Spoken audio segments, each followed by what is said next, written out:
Hello, everyone. Welcome to another episode of Catchup. And for this episode, we have Cecile Watt. And as you can see, we're in this beautiful place in Portland called Canopy House. And it is phenomenal. Magical. Magical. Right word, I am having a blast. The view from my room was fantastic. Almost orgasmic. I'm not joking. I miss my husband a lot.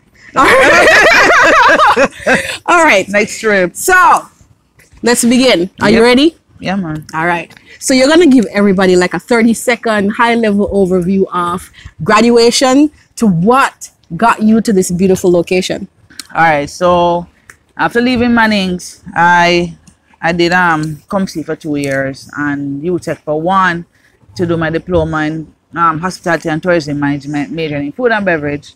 After which I did an internship in Myrtle Beach for like 6 months, where I had a car accident over there. Another long story. I survived.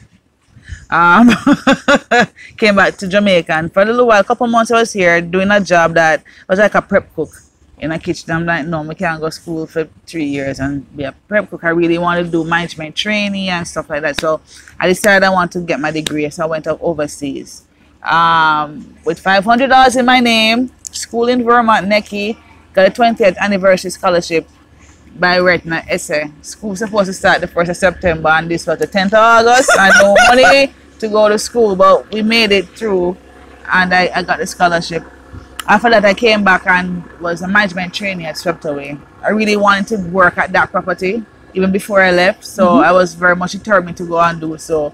They had 2 positions and they were already filled, but the HR manager at the time created a 3rd position for me to get that job, because I just knew that's what I wanted to do. Yes. Right? This is just like at least 2 years before deciding this is what I wanted to do, and that's what I did.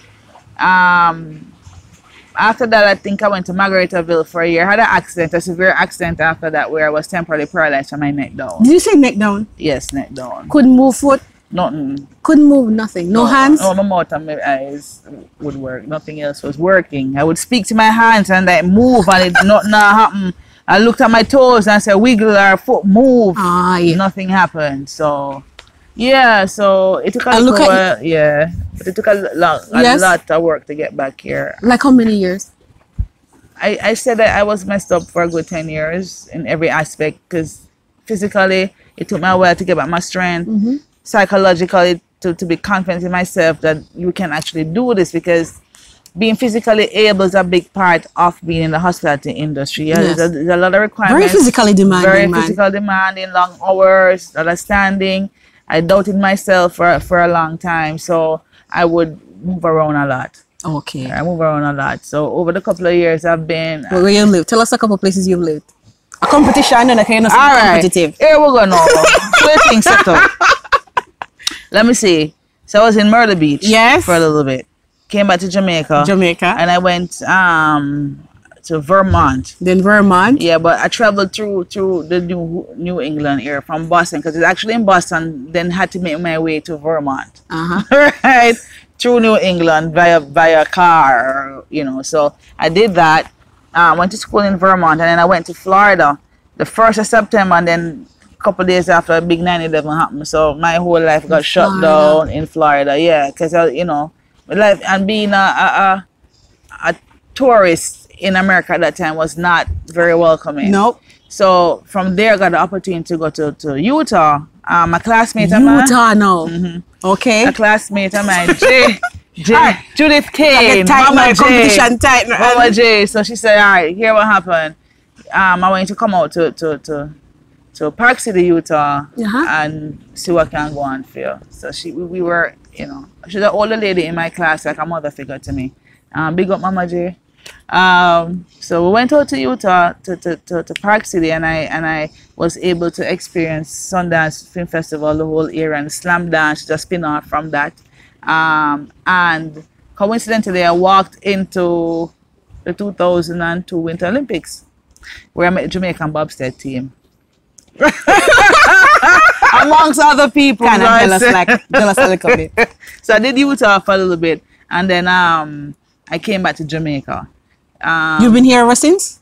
No. Then you go back again? Yeah, man. I went to Atlanta. All right, you win. I went to Atlanta for nearly 2 years. So yeah, I've been back to Jamaica between like Savney, Grill, Kingston, and now Portland, where I think I want to put down roots. All right. Yeah. So family, no kids, no marriage, no nothing yet. No, I got my god babies. You got how many god babies you have? I have 6. 6. How many boys? How many girls? I have 2 boys and 4 girls. You can't do maths. No, I lie. Let me double check. Let me double check. God. You got Leah. You have Janae, Tavi, and you have baby Leah. So there are 2 Leahs, and then you have David and Nathan. Okay. My booze. So what are you doing now here in Portland? What's your current job? Assistant manager for Canopy House / Paradise. / Paradise. Oh my goodness, man. You like it? I love it. It shows. Yeah, I'm kind of jealous. I love this it. not feel like our work. It doesn't, and I've never been anywhere that the same view captivates me every day.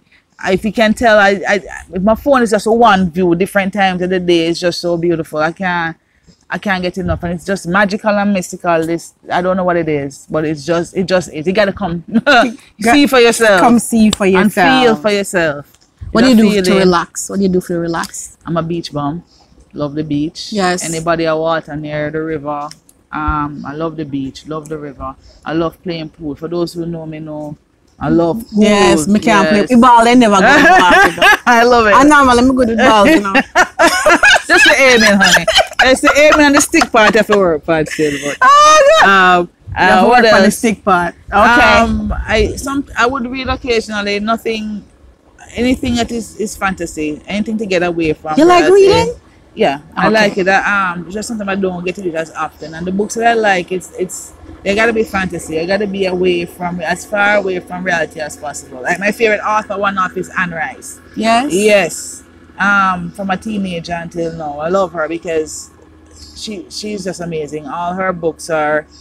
The description is so real. You can actually, it's like you're in there. Yeah, you can feel, touch, taste. You can feel the history in our research. So she's well put together, but it's fantasy. Awesome. You know what I'm saying? Yeah, I love it. Going back to Manning school days. So we're gonna talk about your favorite teacher, your favorite subject, and your favorite memory. So let's start with teacher. Who was your favorite teacher? Audrey Thompson. Miss T. Miss T was my favorite teacher. Yes. Yeah, from day one. From day one. That woman don't age at all. She looks the same. No, I don't know. Yeah, Tessa. That's something I'm still never. I think it's because she runs everywhere. She don't walk. She don't walk. No, she's always like on the go. On the go. The one time she stops, she'll talk to you, and then she just run off, running. She's touched quite a few lives. I think so. Quite a few lives. She was my school mom, and to the Leo Club of Management, because she's one of the advisors along with my father, and played a big role in my life. Even as an adult, still have the influence of the Leo Club with me until now. You know. Subjects. So, Math. Yeah, and biology. Yeah, those I love. I didn't do much work with them. I mean, I passed them, but I wasn't much of a studious person. Yes. School wasn't your thing. I was bored. I think as an adult, I realized that the best learning technique for me is anything hands-on. You know, and I didn't have much of that, and then just the way the curriculum was set up, you can't do certain things with, you know, if you want. It's just streamline, you know. So we couldn't really pick.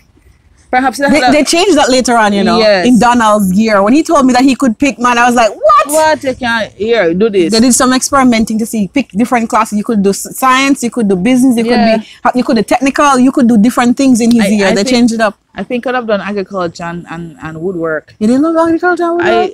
In my latter years, I've appreciated, and I think that if I could make my own stuff like that, I would have been more creative in doing But they do agriculture, but not for the right reasons. And music. And perhaps music as well. Yes? Yeah. All right. Memories.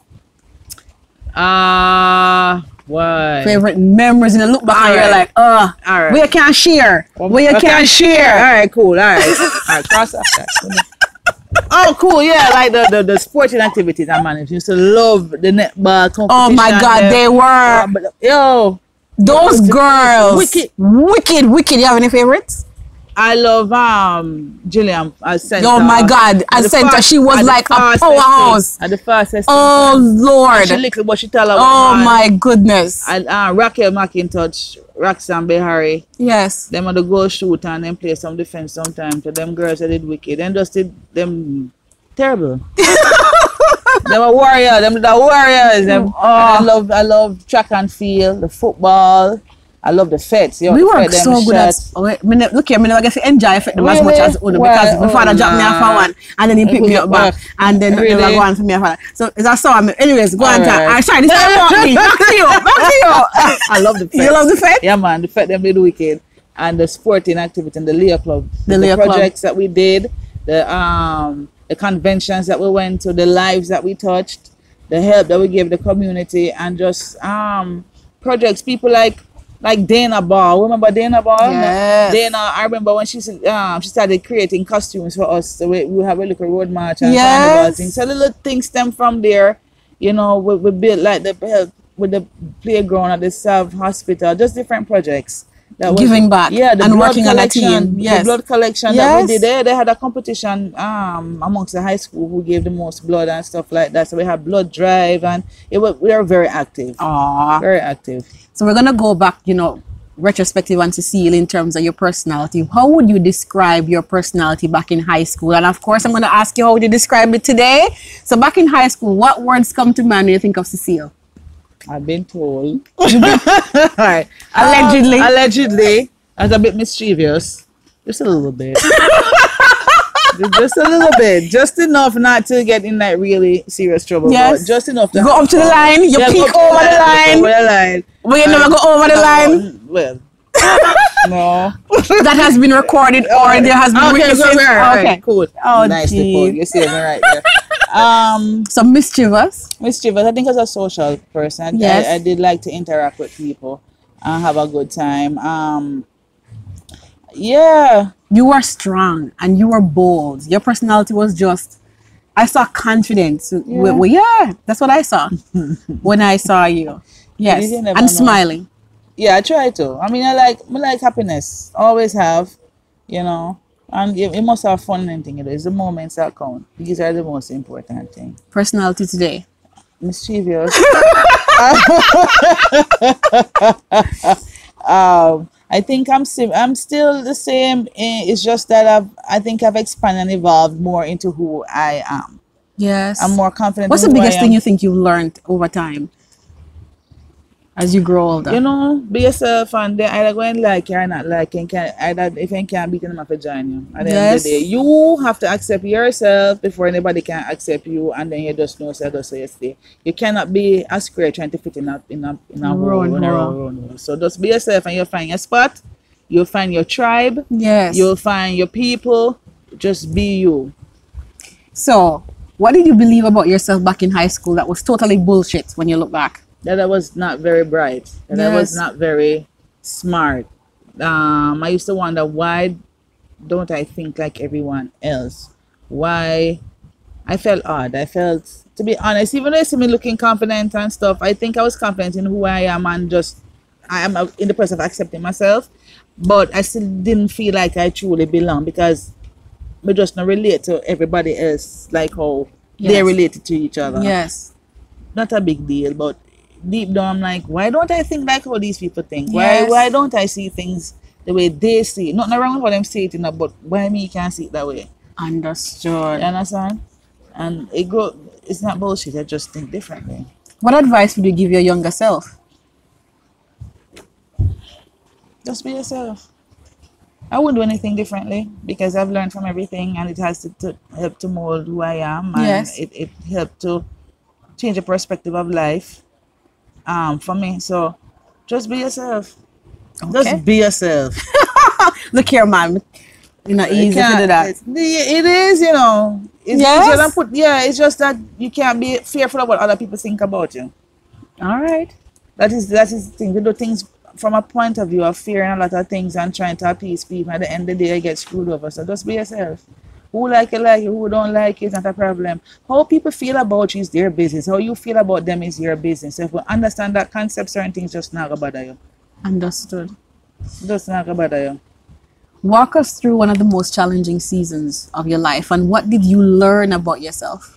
The most challenging time was when I had my accident and have to recover. Which one of the accident? The one that paralyzed? Yeah, the one that Because you had paralyzed me. a few.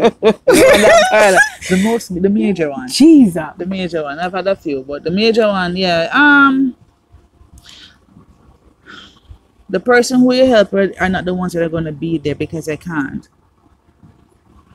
They don't owe you anything. When you help someone, they don't owe you anything. You understand? Yes. So you can't look back to them to be there for you because they could hardly be there for themselves. They can't be there for you. So that's the one thing I've learned. They don't give with expectations. All right? And that was one of my hardest lessons because the people who would give my all to just could not be there. I don't want to say they would not. They just could not be there. And I have to understand that who you help is not the person going to help you. All right, that don't mean you mustn't help. That's why you need to help, because your help will come from somewhere else. That is one. Two, it's going to be a time in life, all the time in life you're with yourself. All right? Wherever you go, there shall you be? Yes. So you can either be your biggest enemy or your best friend. And that's what I learned. Learn to be alone, because every drum beat seed was there and I had to have people around me. But when I had no one around me, it was me and God alone. And that's when you know, say, I just, you are tried, and you're going to meet people along the journey. They'll be maybe on the same pathway as you were for a period of time, but it's not going to be forever. It's not going to be forever. And in a relationship, it's just not going to be forever. But it's needed when it's needed. Right. You understand? So you can't hold on to people. It's hard, you know. It's still hard, especially when you have a connection with a person. You have to let them go. But you just have to appreciate. So they were in your life and just learn the lesson that they have to teach you, and just be grateful that you have it and keep it moving. Because more time about just you and God are tried. And you and yourself. You can't hide from yourself. That's what I learned. On that bed where you can't go anything, there's no distraction except for a spot up in the ceiling. What if you ever one dog, one post, or just one spot up in the ceiling because you can't move. Like, yeah, I gotta be here with me. I gotta deal with all this. I gotta be here with me. So right now, you see me can't get up and go by myself because I travel with me. You learn to enjoy your own company. I just go through the battle with yourself. Argue with yourself. Yes. Fight with yourself. Malice yourself. You malice yourself? You're not chatting. Like, why did you come here? Like, what's wrong with you? Why did you do that? Oh my God! But you can't leave me alone because I feel good, sir. Me have company. I'm like, what were you thinking? And then it worked out. What is the best advice you've ever received from someone else that was a good morsel? Like, you're like, that's a good one to remember and apply. I've had several, and I think it applies to various points in your life. You understand?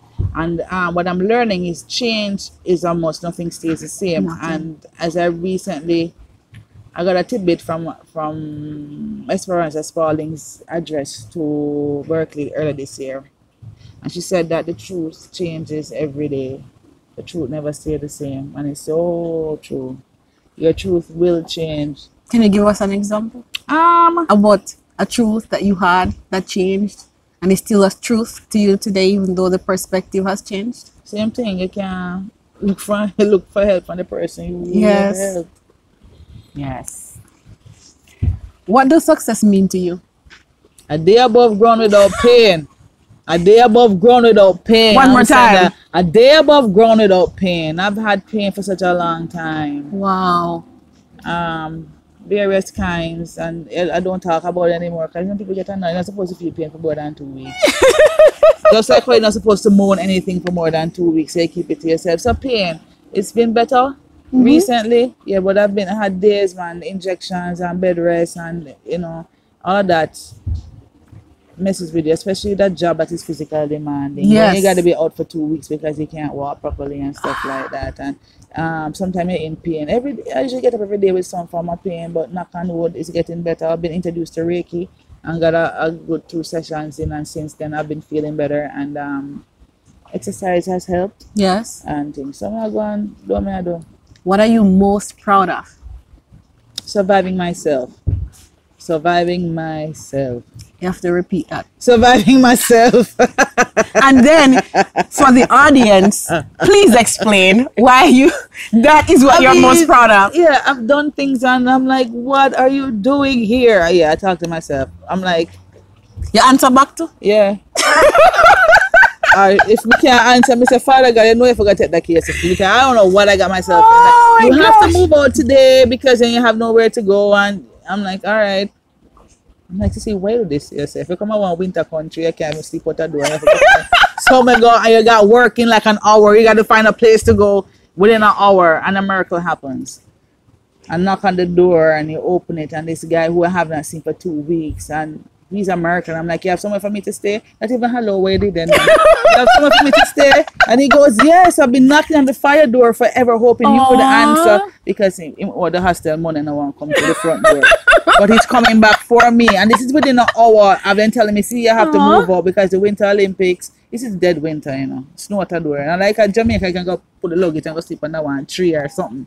And this dude shows up. So my life is a life of miracles and just going with the flow. That's one thing I would tell myself, in retrospect, go with the flow. Go with the flow? Yeah. Don't fight it? Yeah, don't fight it. Because at the end of the day, you know, it's whatever's going to happen is going to happen.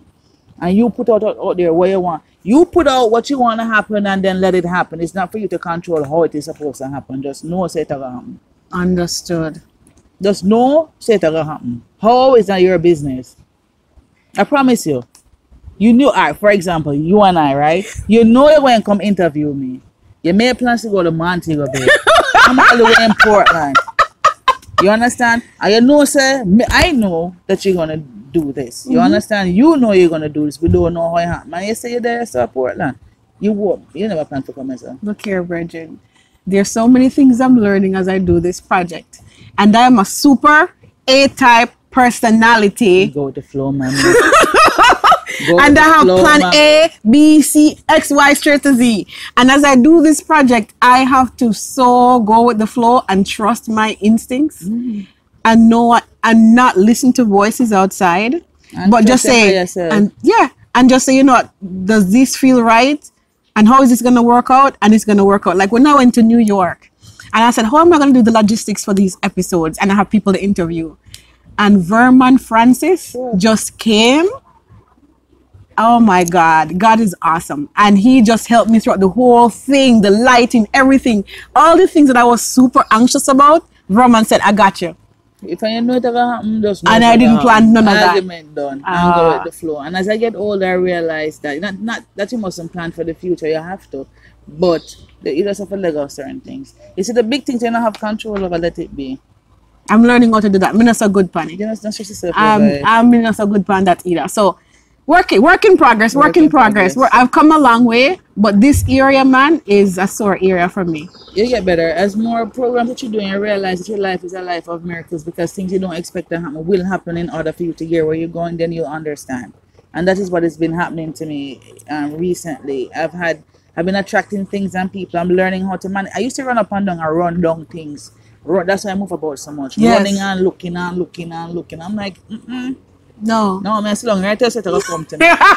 Including what? Including you. It just, I mean, gosh. Yeah, and I mean, we are Portland. You look how long we drive for each other. I know, it was worth it though. Oh yes. I'm telling you, it's worth it. It is. It is. Not even just everything. The place I love. I'm telling you. Your company I love. Thanks. I am so glad I made this trip. Me too. One last question for you. At the end of your life, what do you want us to remember about Cecile? That you could come and be yourself around me. Most important. Because as I said, not a lot of people, sometimes you can't be yourself. That's just situation and time. Not that you can't, you choose not to because of the repercussions that may happen or may not happen. We're not ready for it. So if you can be yourself around me, just be yourself. I think that's the most important. Self. Yeah, that's very, very important. Which sometimes we really don't get a chance to do it, and we don't allow ourselves to do so. I want to be known as a friend that show up when you need me. I might not be there all the time, but 10 years, 5 years, they call me up and beside me. You understand? And we're not like with that best friend at high school, but there's a connection. Yes. So you pick up the phone 25 years after, and I'm like, yes, I want to be the friend that show up when it is necessary. It might be a hug. it might be a phone call, it might be a plate of food, it might just you did. And so many people are afraid of this project. But Cecile, I think you're one of the first people to say, yeah man, me there Portland, come true. And I'm like, yes, we get one more person. And then me say, right, how the hell me reach a boy? I know it's gonna happen, you know. Oh, you know, goodness. Just know it's gonna happen. Just know it's gonna happen. Like I'm gonna cook for Oprah. You're gonna cook for Oprah. I'm gonna cook for Tessa and Chin. And you're gonna cook for Tessa and Chin. I'm gonna cook for Esperanza Spalding. Uh-huh. And I'm gonna do it with with Mika and this girl Nikki I met on Facebook. So the 3 chefs in the kitchen cooking for the 3 ladies out there. I'm not gonna do a wash up plate. I should be tasting as well. But that's my dream right now, right? So and I have a whole plan of how it's gonna happen too. Yeah. That sounds like a fantastic dinner. Yeah, it's gonna be. It's gonna be. And good company. Yeah, it's gonna be awesome. So with that, we're gonna wrap up this episode. This was great. This was great. Oh my goodness, great. So much goodness. Guys, please like our videos, share our videos, subscribe to our channel so you can keep up with these weekly episodes. Thank you so much for joining us and have a fantastic day. Bye-bye.